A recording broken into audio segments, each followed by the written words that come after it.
Hello, y'all. Welcome. I'm going to be reviewing Love is Blind Season 9, Episode 10 and 11 today. Love is Blind Denver. So we're not going to waste any time. We're just going to jump right in. Okay? All right. So the episode 10 started with Annie and Nick, talking about the meetup that they'd had before, with the whole group meetup, the pod people. I was telling her, his talk with the girl he broke up with went well, and that she took it well. And then Annie, she kind of brought up the fact again that, that she think Nick might not love her the way she loves him. Um, and I'm like, girl, you're bringing this up again. She was like telling him, I love you. I don't think you feel the same. And I'm just like, what is this with her and this I love you business? To me, I felt like she was basically love bombing him with words, like with all this stuff, like just be, I love you, I love you, I love you. I guess maybe making him believe because at first I thought maybe, like in previous episodes, remember I said I thought maybe she was trying to convince herself. But I'm like, now I'm thinking, is she trying to convince him to love her by telling him she loves him over and over again? She kept saying it, I love you so much. My love for you is all I think about. I'm 100% for you. I love you. I'm like, oh my gosh, Annie, stop. Like, girl, stop. And Nick was like, he's confused. And I was like, so am I. I'm just not getting it.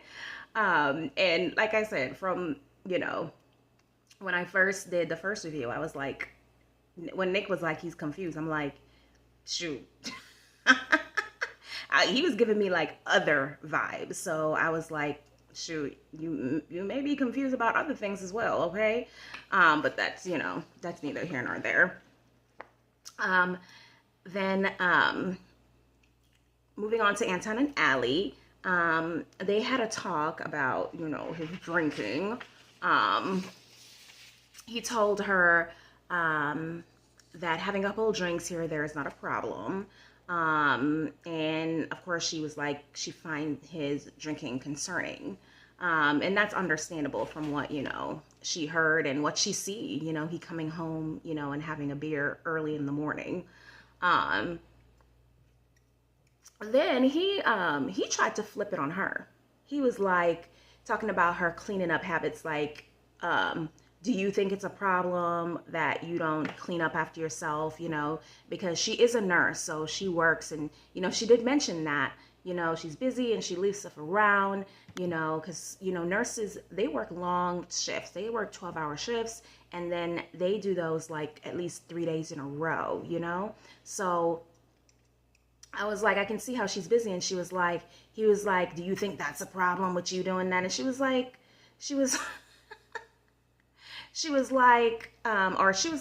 what did he say? He said, like, because you don't clean up after yourself all the time, like, is that how you are? Do you expect me to see you like that? And she was like, yeah, like, that is how I am. Versus him, where he was like, it's not a problem, She was like, basically she was saying, I can own my stuff, even though you're coming after me and trying to flip this around, I can still own my stuff. And she was like, why are you being defensive, And I didn't like that he tried to kind of flip it on her. And then Megan met Jordan's parents, and he told them that he will actually go to the doctor to get his vasectomy, reversed. And I was like, oh, okay. Well, Jordan parents, they told Megan that they're thrilled to have her in the family, and they gave her their blessings, okay?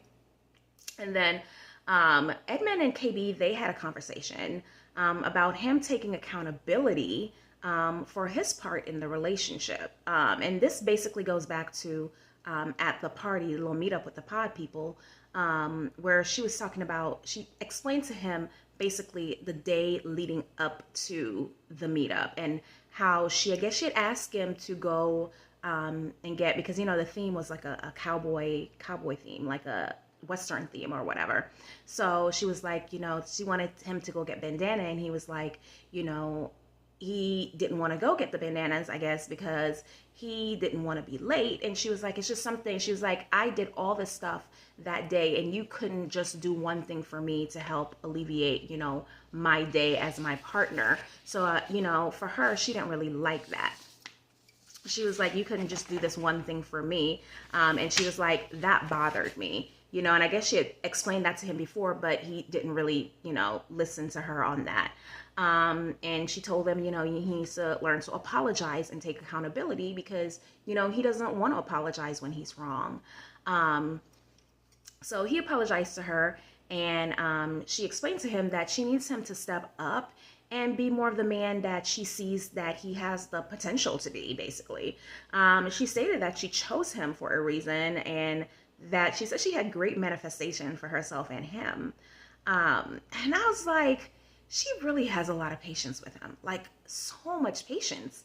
And she's very bright, and again, like I said, her emotional intelligence is like through the roof. So sometimes I'm like, what does she see in him? I'm like, at this point, she must know, like, he's somehow on the spectrum by now. I'm sure she sees that. I'm sure she sees that there's something going on with him, like he's not just a typical guy. Like, there's something else going on in his brain. Okay. And, this is me diagnosing him. Okay. Like, this is not like, I don't know for 100% fact that he's, autistic or on the spectrum. This is just my opinion because of things that I've seen before, because of things that, I know, and because of his behavior and how he repeats things, how he is socially, how he is when she speaks to him, his repetitiveness of stuff. Like, I just see some patterns in him. So no one quote me on this, or this is not a fact. This is just, I feel he's autistic and he's on the spectrum. This is just my personal thoughts. This is my diagnosis of him. Nothing negative, nothing wrong, just an observation, okay? So Joe meets Madison's family, and they like Joe. Madison's mom asked him, basically, she was like, don't blindside my daughter, basically. And I'm like, I hope he does not, because I don't know Joe likes her that much, honestly.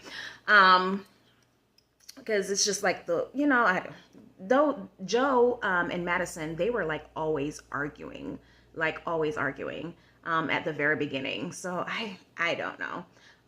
Allie meets Anton's mom, and Allie said that she's feeling more optimistic after meeting Anton's mom, because Anton's mom speaks very positively of him. She's like, oh, he's a good man and all this stuff. And I'm just like, it's his mom, moms will say those things.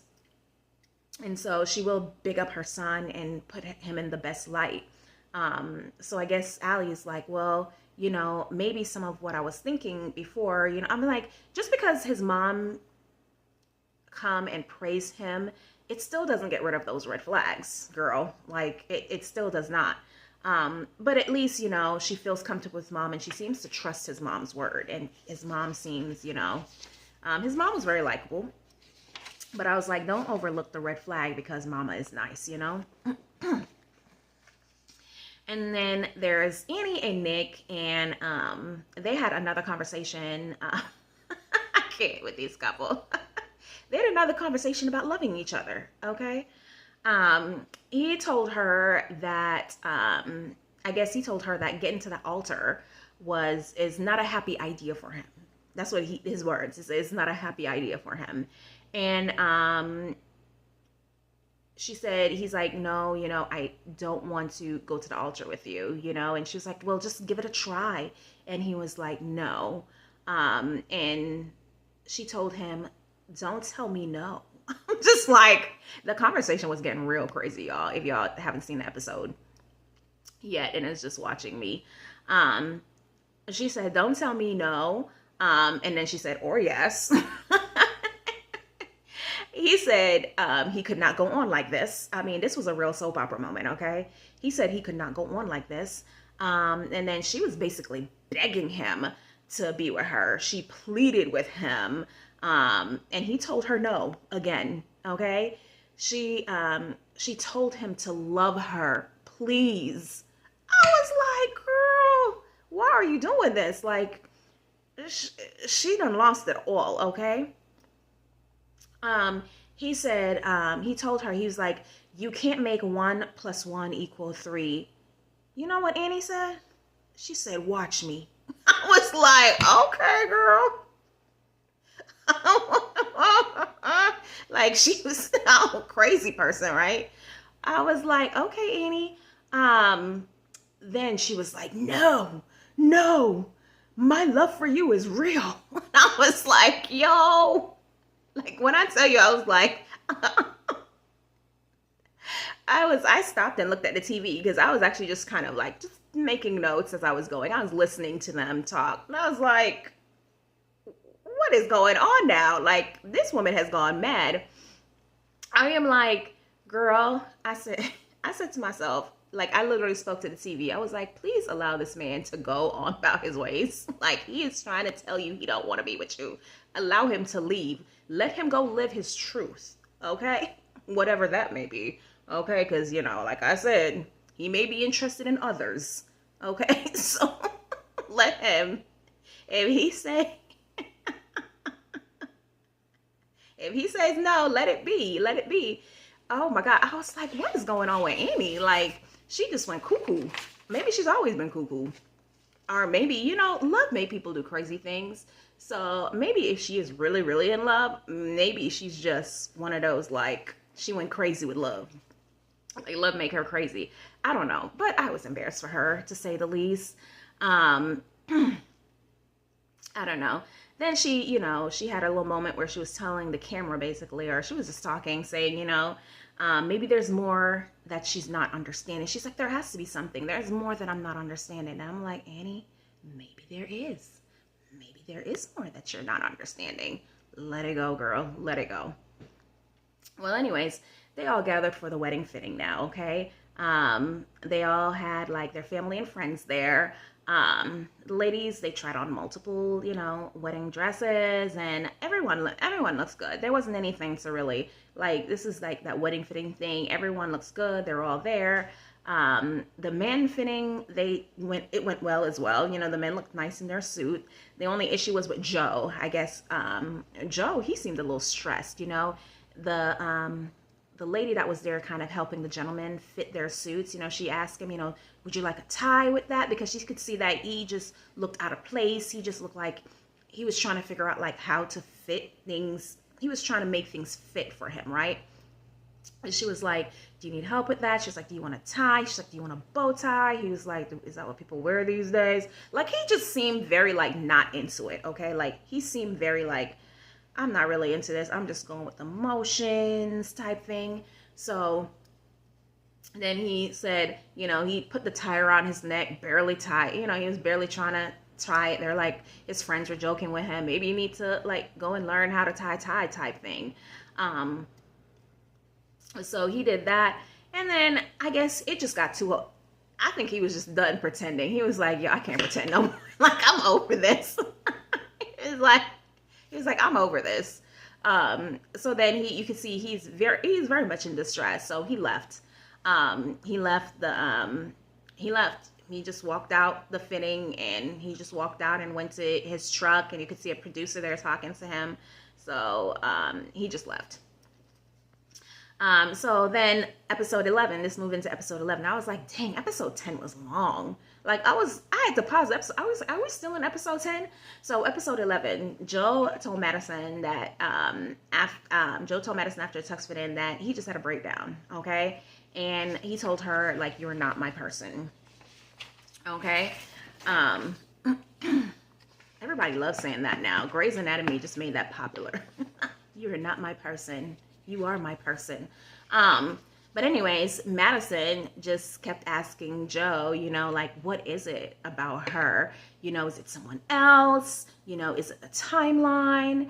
It's like, girl, like, he's not into you. Like, I think she could tell from the beginning. Sometimes I think these people can tell, but they just don't want to buy into it because they just want that fairy tale. And I can understand it.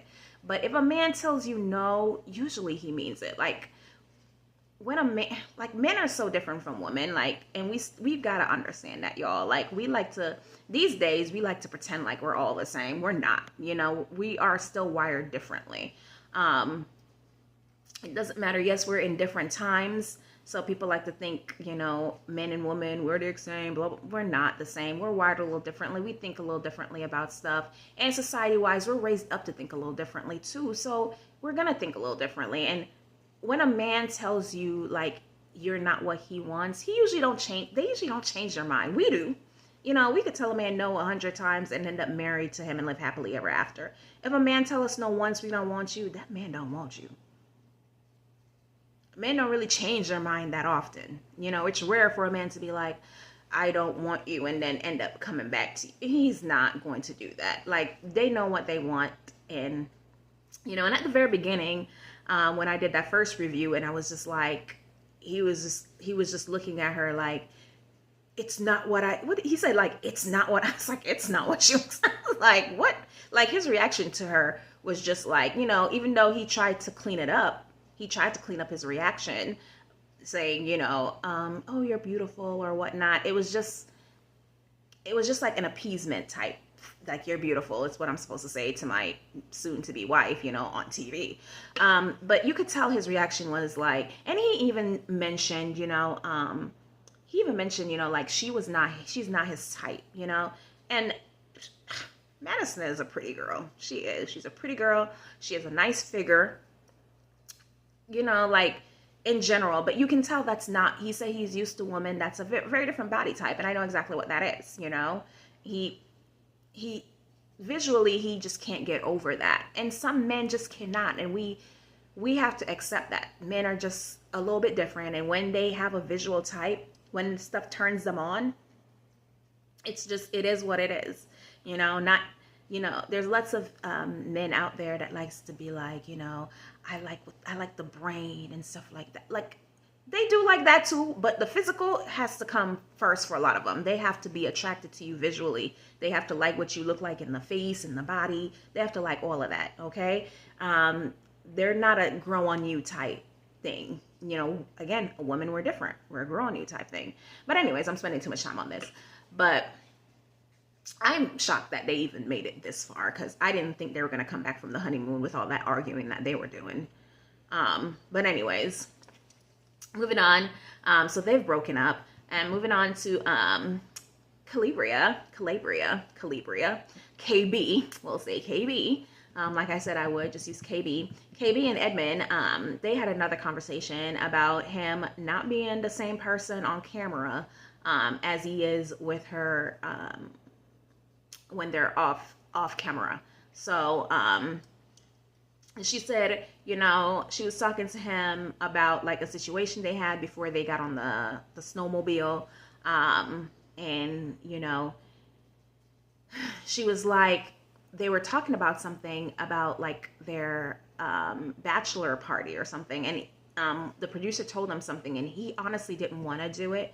And he, like, caused a hissy fit, like, about what they were talking about, the bachelor party or whatnot. And then it's like, when he got out, he had a totally different attitude. And she was like, I just don't like that. She's like, you can't be doing that with me, because she was like, I am a genuine person. I'm not fake. And I like that about her. I can tell she ain't fake. I just like her a lot. Like, I like her a lot.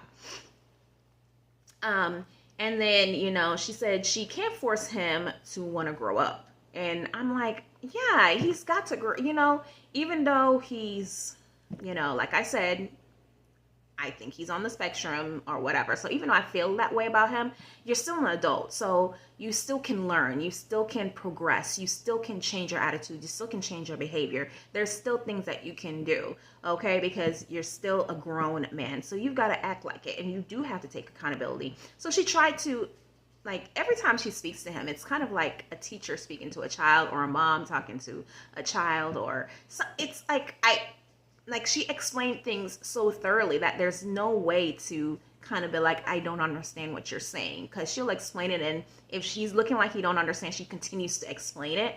So she told them that, and to be honest, I was kind of annoyed listening to him because he was like, if I'm not sorry about something, I can't apologize because I'm not sorry. And she was like, you got to learn to take, she was like, well, I don't want you to apologize for something you're not sorry for, but I want you to understand if something hurts me as your partner, it hurts me. And for you not to be sorry about that, you know?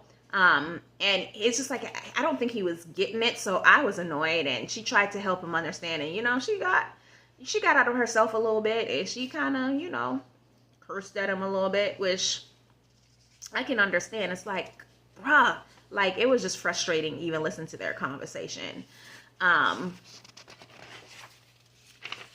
So let's see. Allie's mom had a conversation with Anton where she told him, you know, I guess she was giving him advice. And she told Anton, you and your wife go everywhere together. And she was like, everywhere together. If she's going to the grocery store, you going to the grocery store.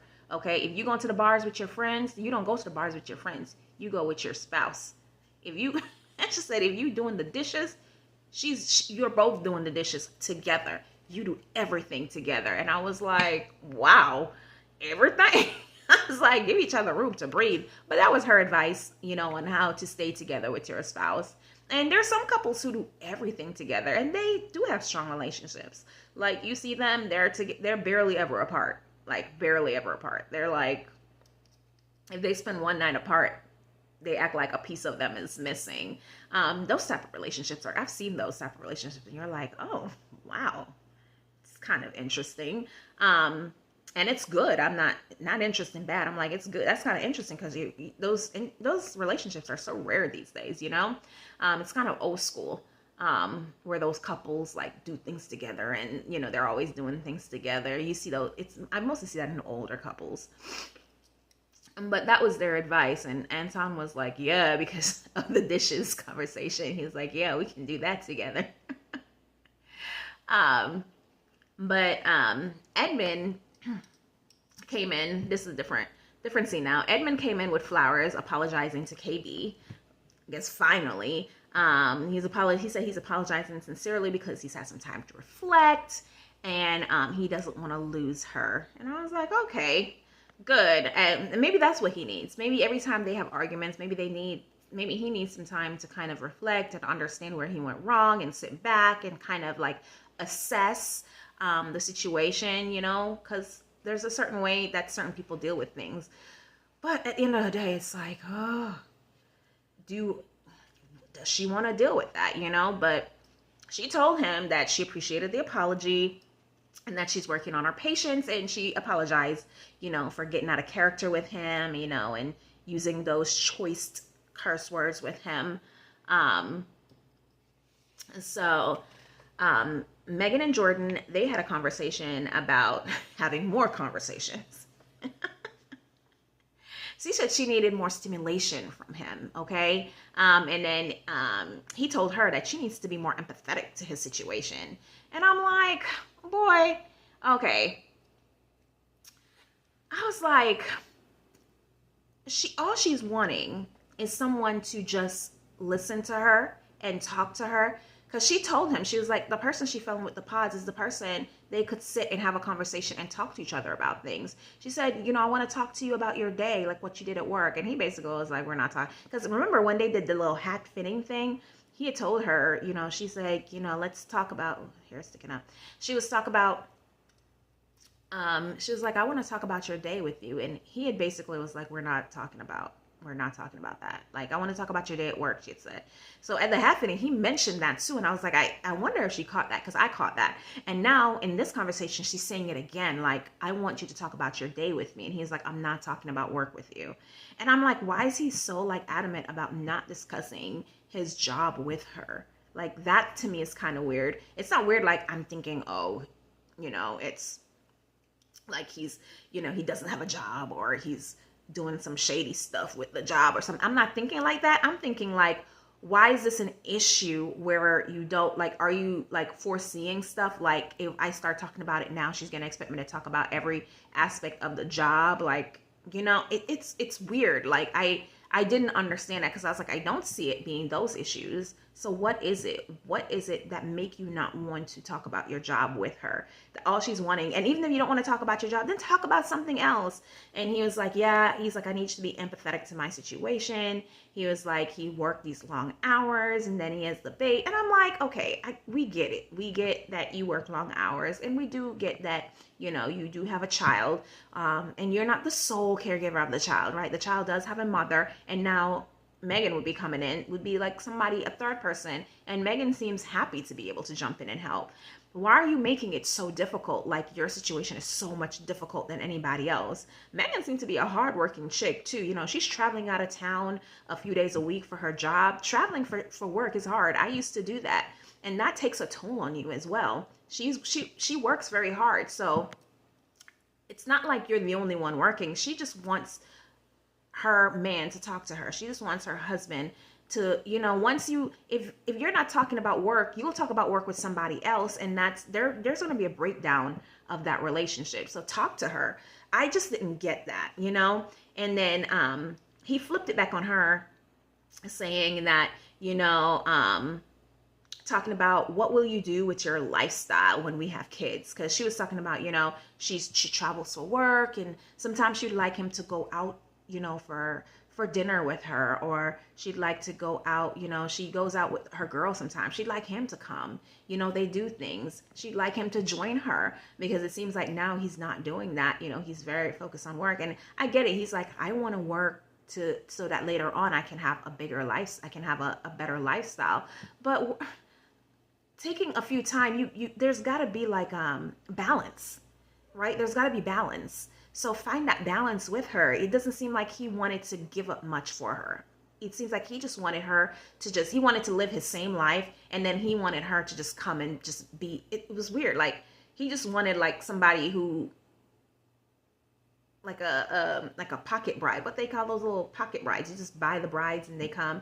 Like, you're just gonna do what I want. You're just gonna be here when I need you to be here. It seems like that's what he's looking for. But I'm like, you have two different people joining lives now. You know, you expect her to make all these concessions with your life, and she's so happy to do that. Why aren't you willing to do something for her? Just like having a conversation with her. That's literally all she's asking for. That conversation bothered me. Like, that conversation really, really bothered me. And like I said, I hated that he flipped it on her and back to her lifestyle. Yeah, part of what he's saying is right. You know, she does have like that lifestyle where it's like, you know, jet setting, you know, work hard, play hard type lifestyle, which doesn't involve a kid. You know, but at the same time, she said she's willing to make those concessions. And that wasn't what she was talking about. You're flipping it back on the lifestyle, her lifestyle, when she was just saying she wanted to talk to you. Like, she's saying, let's have more conversation. Let's talk to each other more. She's like, when I'm sitting here, we don't talk. When we're home, we don't talk to each other. You're watching TV. You know, you come home and you're watching TV. We don't talk. Who wants that life? Who wants a spouse? To me, I feel like that's a lonely life. You're lonely with someone there. Nobody wants that. I don't want to come home and my spouse is here and I said, oh, good evening. Good evening, honey bun. And that's all we say to each other for the rest of the night. Oh, good night, honey bun. And that's all we say to each other. Who wants that? And it seems like that's what he wants. Like, he literally basically said, you know, I don't want to talk. Like, unless I want to talk. And I'm like, nobody wants that, especially a woman. Yeah. So anyways, what did I say? Oh yeah, he's deflecting. Oh, I did write down that I think he feels like, in my thought process, I was like, I think he feels like maybe he's not good enough for her, or something to that effect. Like, maybe he's not good enough for her. So that's why he keeps like deflecting from her conversation of wanting more communication with him, and try to turn it back, talking about she may not be ready for the lifestyle because of her lifestyle. And maybe that's why he's flipping it back to her lifestyle and bringing up, because he was like, oh, in the pods you talk about you're not wanting to talk about money, but I was like, honestly, she hasn't brought up money and class issue. You're the one who is bringing up money and class. I haven't really heard her talk about that. I've heard her talk about just wanting to be a part of your life and wanting to be a part of this child's life. So if anything, you're the one bringing it up. So I feel like maybe that's why I feel like maybe he felt like a certain type of way, like maybe I'm not good enough, or, you know, maybe, you know, this may not work, or, you know, I'm feeling like it's something internal with him. But we will see how this all goes next week. Is the weddings episode. So we will see how that goes.